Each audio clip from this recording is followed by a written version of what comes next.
കേരളത്തിൽ വീണ്ടും മഴ എത്തുന്നു. കള്ളക്കടൽ പ്രതിഭാസത്തിന് സാധ്യതയുണ്ടെന്നും കാലാവസ്ഥാ വകുപ്പ് മുന്നറിയിപ്പ് നൽകിയിട്ടുണ്ട്. എന്നാൽ ഇന്ന് നിലവിൽ പല ജില്ലകളിലും ഉയർന്ന ചൂട് അനുഭവപ്പെടുകയാണ്. കേരളത്തിൽ ചെറിയ ഇടവേളയ്ക്ക് ശേഷം വീണ്ടും മഴ ശക്തമാകും. കഴിഞ്ഞ ദിവസങ്ങളിൽ അനുഭവപ്പെട്ട കനത്ത ചൂടിന് ആശ്വാസം നൽകുന്ന രീതിയിലായിരിക്കും മഴ ലഭിക്കാൻ പോകുകയെന്ന് കേന്ദ്ര കാലാവസ്ഥാ വകുപ്പ് അറിയിക്കുന്നു. അടുത്ത 3 ദിവസത്തേക്ക് വിവിധ ജില്ലകളിൽ അലേർട്ടും പ്രഖ്യാപിച്ചിട്ടുണ്ട്. അതും ഗ്രീൻ അലർട്ടാണ് നൽകിയിരിക്കുന്നത്. നേരിയ മഴയ്ക്കുള്ള സാധ്യതയാണ് ഇതിൽ നിന്നും വ്യക്തമാകുന്നത്. പത്തനംതിട്ട, ഇടുക്കി ജില്ലകളിലാണ് അലേർട്ട് പ്രഖ്യാപിച്ചിരിക്കുന്നത്. തിരുവനന്തപുരം, കൊല്ലം, ആലപ്പുഴ, പത്തനംതിട്ട, ഇടുക്കി, എറണാകുളം, കോട്ടയം, തൃശൂർ, പാലക്കാട്, മലപ്പുറം, വയനാട് ജില്ലകളിൽ നാളെ ഗ്രീൻ അലർട്ട് പ്രഖ്യാപിച്ചിട്ടുണ്ട്.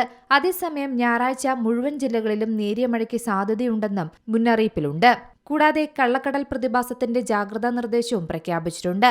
കള്ളക്കടൽ പ്രതിഭാസത്തിന്റെ ഭാഗമായി കൊല്ലം, ആലപ്പുഴ ജില്ലകളിലെ തീരങ്ങളിൽ രാത്രി 11:30 വരെ ഉയർന്ന തിരമാലകൾ കാരണം കടലാക്രമണ സാധ്യതയുണ്ടെന്നാണ് ദേശീയ സമുദ്രസ്ഥിതി പഠന ഗവേഷണ കേന്ദ്രം അറിയിക്കുന്നത്.